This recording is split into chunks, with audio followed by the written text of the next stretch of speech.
Hello.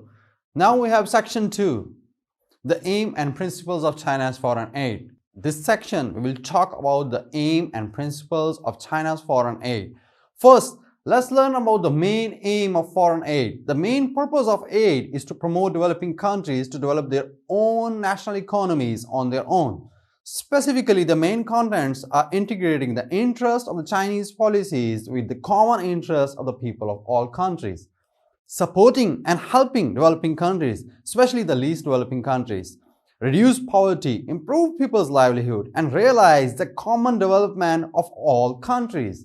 Then let's talk about the phased goals. Since the founding of New China 70 years ago, China's foreign aid has been continuously explored and developed, forming a unique development aid system and recognized internationally.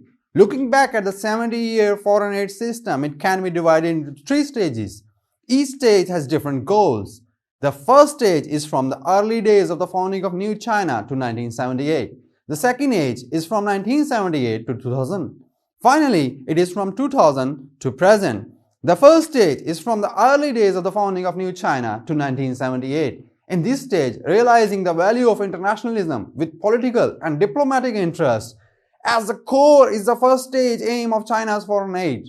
Under the guidance of internationalist values, China actively assumed international responsibilities and helped establishment and development of socialist countries through foreign aid. The starting point of China's foreign aid is to support developing countries, political struggles, and national liberation, and need to provide them with a large number of military assistance. From 1950 to 1960, China provided military services for more than 10 countries in Asia, including Vietnam, North Korea, Laos, and Cambodia. In November 1971, the Chinese delegation clarified China's foreign aid policy at the UN General Assembly. More than a dozen countries from Asia, including Bangladesh, Nepal, and Africa's Egypt, Zimbabwe, Rwanda, offered military assistance requests to China. Out of strong political purposes and the consideration of breaking the Western countries' blockade of New China in the 1970s, China's foreign military assistance increased rapidly, providing military assistance to more than 60 developing countries in Asia, Africa, and Latin America through free material provision and construction of guerrillas. China actively assisted Asian, African, and Latin American countries in their anti-imperialist and anti-colonial struggle, provided a large amount of weaponry and equipment assistance, and military advisory support, shared and imparted China's revolutionary and construction experience and encouraged them to learn the Chinese way. In addition to military assistance for countries that have won the national liberation movement, China has also begun to provide them with economic assistance in the form of complete sets of project assistance, helping to build textile factories, cement factories, farms, supporting their recovery and economic development. The second stage aim is to carry out mutually beneficial cooperation with equal emphasis on economic and political interest from 1978 to 2000. From the reform and opening up in 1978 to the beginning of this century, the changes in the international and domestic environment prompted China to support the development of developing countries and begin to closely integrate foreign aid with China's own economic development, gradually forming a mutually beneficial foreign aid pattern. While implementing diplomatic neutrality, we emphasize mutual benefit and seek common development. China's foreign aid has undergone a transformation. First, the mode of assistance has been adjusted. The proportion of complete sets of project assistance has been increased. From 1979 to 1985, the proportion of complete sets of projects and technical assistance to Africa in China's economic assistance has increased from 37% to 78%. It became an important way and mechanism for China to improve the sustainability of foreign aid projects and strengthen the developing countries' development capabilities. Second, China began to provide foreign aid through multilateral channels. From 1980 to 1985, China provided a total of 50.31 million US dollars donations to the United Nations. In 1985, China joined the African Development Bank and provided financing and donations.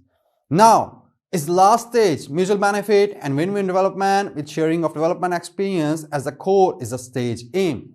From the beginning of the new century to the Belt and Road Initiative, China's tremendous improvement in national poverty and change in the international landscape have begun to gradually promote China's expansion of the scale of foreign aid. Adjust the objectives and methods of foreign aid towards common global development. In 2016, the white paper, The Right to Development, China's Ideas, Practices and Contributions, issued by the Chinese government, stated that the Chinese government will increase development assistance in the future, promote fair sharing of development rights among all countries. It means that the goal of China's foreign aid has changed from serving China's economic construction to pursuing mutual benefit, win-win, and common development. In order to achieve the adjustment of foreign aid goals, China's foreign aid has undergone great changes since the new century. First, pay attention to support the construction of aided infrastructure, including public services and productive industries, such as transportation, sports stadiums, school, and aid urgently needed industries of developing countries. Second, pay attention to support for agriculture. China has used various methods to support agricultural development in developing countries, such as aid to build demonstration centers, dispatch agriculture technical experts, and provide agricultural technology cooperation projects. These methods shared the technology and experience of China's agricultural development, improved the food production capacity of developing countries, and elevated their food security problems. Third, attach importance to support the industrialization of recipient countries and regard the promotion of industrialization as an important measure of foreign aid in the new era, especially through supporting the construction of industrial parks in developing countries to promote their industrialization. After introducing the purpose of Chinese foreign aid, let's introduce the principles of Chinese foreign aid through three aspects. First, let's understand the background of China's foreign aid. Striving for a middle zone had become an important strategic task of China's diplomacy. In the late 50s and the early 60s, Sino-Soviet relations deteriorated. The United States continued to impose a comprehensive blockade on China. Armed conflicts occurred on the border between China and India. China faced a more severe international environment. At the same time, the movement for national liberation and national independence in Asia, Africa, and Latin American countries continued to grow. The colonial system was going to collapse. The national liberation movement swept the entire African continent, and the entire African continent had an independence climax. At the Bandung Conference in April 1955, there were only 4 independent countries in Africa. By the end of 1963, there were 34. The area and population of these independent countries account for 80% and 84% of the total area and population of Africa. Therefore, supporting the Asian, African, and Latin American countries fighting against imperialism and colonialism, strengthening unity with Asian and African countries, promoting friendly and cooperative relations, breaking the situation where the United States, the Soviet Union, India, and other countries put pressure on China from several aspects and attempted to isolate China, have referred to the important agendas of China's diplomatic work. From the end of 1963 to Feb 1964, Premier put forward the 8 principles of foreign, economic, and technical assistance during his visit to 10 African countries, which became an important guiding ideology for China's foreign aid. Let's learn more about the 8 principles of China's foreign aid. Starting here, the main contents are: the Chinese government has always provided assistance to foreign countries based on the principle of equality and mutual benefit. It never regards this assistance as a unilateral grant, but consider assistance to be mutual. Secondly, when providing foreign aid, strictly respect the sovereignty of the recipient country. Never attach any conditions, never require any privileges. Thirdly, provide economic assistance in the form of interest-free or low-interest loans and extend the repayment period when needed to minimize the burden on the recipient country. Fourth, the purpose of providing foreign aid is to help the recipient country gradually embark on a path of self-reliance and economic independent development, help the recipient country build projects with less investment and quick results so that the government of the recipient country can increase income and accumulate money. The Chinese government provides the best quality equipment and materials it can produce and negotiate prices based on the prices in the international market. If the equipment and materials provided by the Chinese government do not meet the agreed specification and quality, the Chinese government guarantees to return them. Now, number 7, when the Chinese government provides any kind of technical assistance to the outside world, it guarantees that the personnel of the recipient country can fully master this technology. Number 8, the experts sent by the Chinese government to the recipient country enjoy the benefits of the recipient country's own expert. The same material treatment does not allow any special requirements and enjoyment. These are 8 principles of Chinese foreign aid. Over the years, China has provided economic and technical assistance for foreign countries in strict accordance with the 8 principles, which has effectively helped some third world countries develop their national economies and strengthen their self-reliance. They have received praise from recipient countries, developed and expanded China's foreign economic relations. After the 8 principles of Chinese foreign economy and technical assistance were put forward, the scale and content of China's foreign aid have developed significantly. Firstly, the number of recipient countries increased. From 1964 to 1970, while continuing to provide assistance to more than 20 recipient countries, China also successfully provided assistance to Kenya, Tanzania, Congo, Central Africa, Afghanistan, Uganda, Mauritania, Zimbabwe, Yemen, Romania, Sudan, and other countries. Established economic cooperation relations with them. At this stage, 31 countries have received Chinese assistance. Second, the amount of assistance increased. Expenditures on foreign economic and technical assistance for 7 years during this period have increased by 44% over the initial periods of 14 years. The amount of aid for newly signed foreign agreements had increased by 116% over the initial period. Thirdly, the aid of complete sets of equipment had made great progress. In this phase, a total of 313 projects had been built in 20 countries, an increase of 210% over the initial phase. A large number of new projects had been undertaken, many of which were technically complex, large projects. Generally speaking, China's foreign aid principles promote the development of foreign aid, and China's foreign economic and technical assistance has effectively promoted the national development of the third world countries. Also has a significant impact on improving China's international status. At the end of this section, the core concepts and characteristics of foreign aid should be learned. China's foreign aid has gone through 70 years, and each stage has printed distinctive characteristics. Both the guidelines and specific practice of foreign aid are constantly innovating. However, some core concepts and characteristics have not been fundamentally shaken. It is they that constitute the basis of Chinese foreign aid and theoretical system and make foreign aid have distinctive Chinese characteristics. No political conditions attached. Since the Chinese government announced the 8 principles of foreign aid in 1964, adhering to sovereign equality without attaching political conditions has always been the core concept. Throughout the process of foreign aid, it has become the fundamental feature of foreign aid with Chinese characteristics.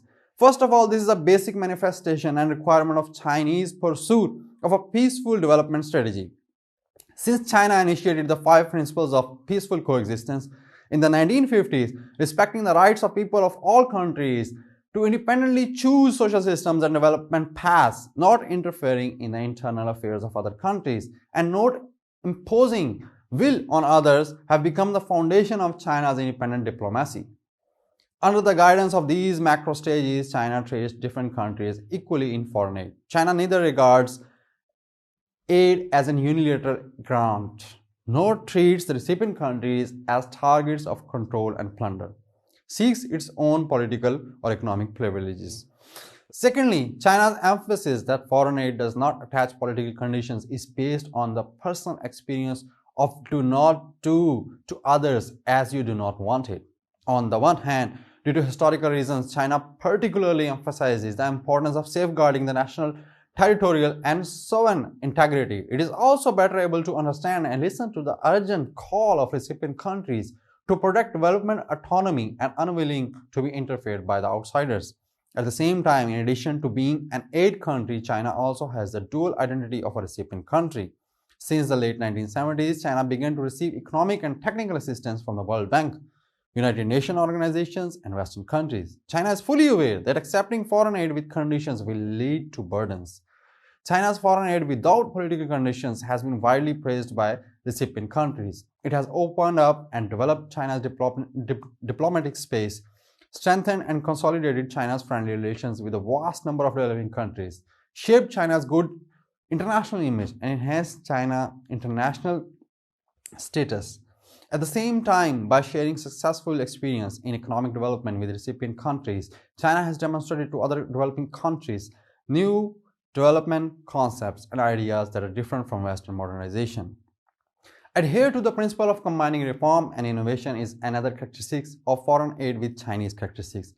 If insisting on sovereign equality and not attaching any condition is the fundamental policy of China's foreign aid, continuous adjustment of policies and management mechanism on the basis of following principles and actively trying diversify new channels are the changes throughout China's aid process. The unity of change and unchanged has become an advanced manifestation of China's aid. First of all, in terms of policy, following the changes in the international and domestic situation, combined with the needs of its own diplomatic work and economic construction, as well as the actual needs of recipient countries, China's foreign aid policy has undergone several major adjustments and enhancements since the reform and opening up. On the basis of correcting certain mistakes in the initial stage of foreign aid, the Chinese government announced several new foreign policies in the early 1980s, mid-1990s, and the first decade of the new century, making the guidelines for foreign aid more detailed and focusing more on mutual benefit and common development. Secondly, in terms of management mechanism, China has continuously explored models that are more in line with economic laws and adapt to the development of China's economic system. Since the reform and opening up, the old system in which the administrative departments used administrative measures to guarantee the implementation of foreign aid projects has gradually shifted to a market-oriented mechanism in which enterprises play a key role. Finally, continuous innovation is also a feature of China's foreign aid. From the respect of aid methods, in the spirit of combining China's national conditions with the actual needs of recipient countries, linking foreign aid with domestic economic construction and combining the interest of Chinese people with the interest of the recipient countries, China has actively tried new ideas since reform and opening up. These continuous innovation and methods do not enhance the ability of recipient countries to develop independently, but also help promote China's foreign investment and trade. The main content of this section is over. Thank you.